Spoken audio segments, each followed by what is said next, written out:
Bryce and Wade never saw it coming, and honestly, neither did I, sitting there in Millfield Coffee House. Just another Thursday morning, the world half awake, and nobody thinking today would change their view on strength, justice, or what a so-called quiet woman could really do if you cornered her 1 minute. This guy's laughing with his biker buddies, making cracks about the silent barista. The next he's on his knees, wrist locked behind his back, eyes wild with the kind of panic you only see when someone realizes they're way out of their league. And the woman standing over him, Caitlin Morisano, trembling, no hesitation, just that cold surgical calm that doesn't come from YouTube tutorials or watching MMA highlights, but from the kind of experience you hope never touches your own life. Scars on her arm, catching the light.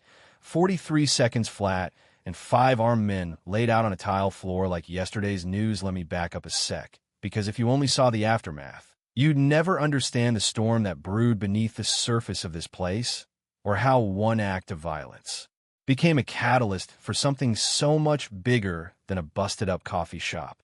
See, Millfield isn't a fancy spot, but it sits just 3 blocks from Arlington National Cemetery, which means every morning there's this invisible thread tying the living and the dead. The fresh brewed coffee mixing with the ghostly mist rolling in from the PTOAC, and at the center of all that is Cat Never Kate, never Kathy, always Cat moving behind the counter like a machine built for precision, every motion intentional, every detail counted, the kind of discipline you don't just pick up from customer service gigs, you know what I mean? Most folks, regulars included, barely notice her beyond a half-hearted smile. Maybe they see the scars if her sleeve rides up. Maybe they notice she never sits with her back to the door, always keeps cleaning supplies within reach, always knows exactly where the exits are, but they chalk it up to some tragic backstory, whispering about PTSD, medical discharge, damaged goods. They call her a little too loud for my taste. But that's the kind of pity folks serve up when they see something broken, where they should see someone surviving. But the only one who really sees Cat is Buck Thornton, this old Vietnam vet who parks himself in the corner booth every morning, hands shaking not from age but from memories that never quite leave. Buck doesn't talk much, but his eyes track everything, and he's got that sixth sense, the one that tells you when someone survived things that would have finished off a lesser soul. And it's Buck, not the baristas, not the regulars, who notices how Cat flinches at certain sounds, how she positions herself with a soldier's awareness, who recognizes in her the kind of vigilance you can't fake, the kind that's been drilled in under fire. And he's not surprised the day trouble finally finds her, only surprised it took this long.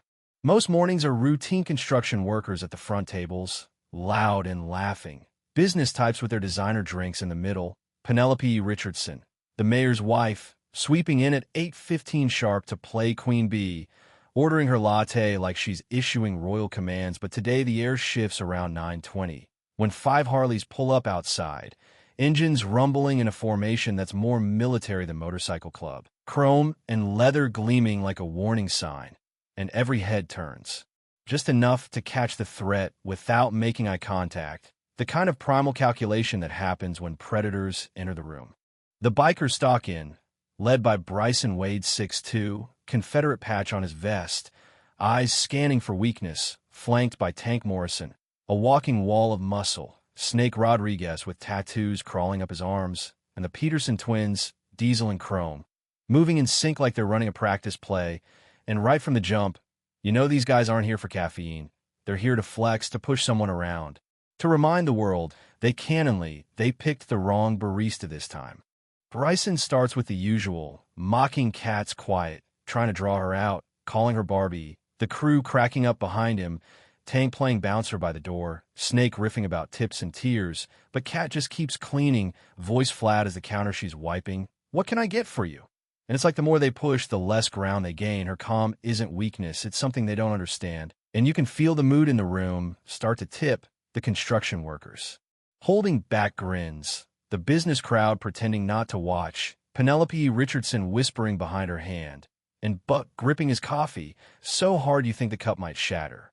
The bikers order black coffee, 5 cups, and when Bryson leans in, threatening, Cat meets his eyes with that same unreadable look, not scared, not angry, just watching, calculating, and it should have been enough to make anyone pause. But you know how bullies are, always too sure of themselves. always blind to the real threat until it's too late.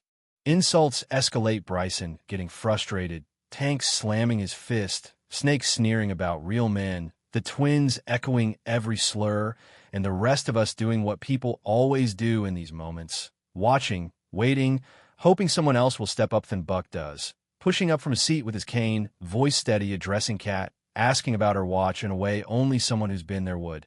And suddenly the whole room feels like it's holding its breath.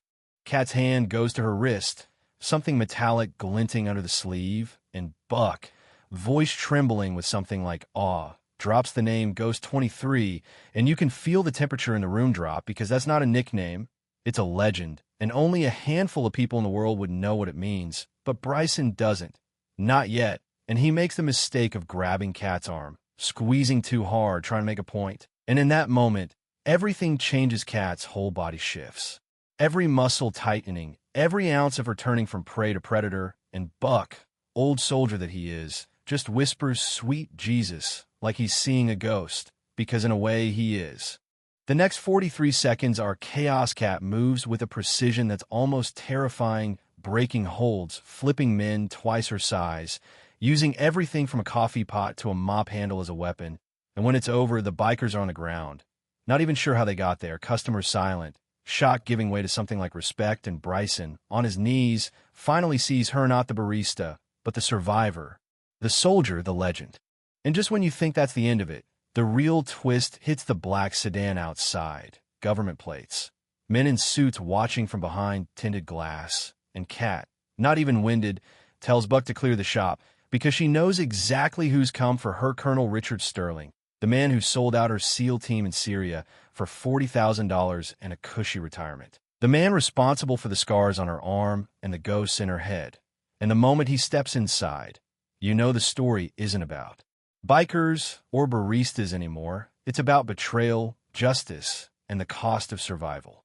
Sterling tries to play it cool, calls her by her new name, offers help, gaslights in the way only a professional can, but Kat's ready, produces a thumb drive she's kept hidden for 3 years, packed with everything: encrypted comms, bank transfers, the proof that cost 11 teammates their lives, and made her the sole survivor of Ghost Team 23. Buck backs her up. Penelope Richardson is live streaming to the world. The bikers who came for trouble now blocking the exits to keep the feds honest. And suddenly Millfield Coffee House is the center of a reckoning decades in the making. Sterling falls, his mask slipping, the thumb drive turned over to FBI agents drawn by the viral stream, his empire of silence and secrecy crumbling in real time, and Kat, at the center of it all, finally lets the exhaustion show, not just of fighting, but of surviving, of carrying the memory of every fallen teammate, every betrayal that almost broke her, but never quite did.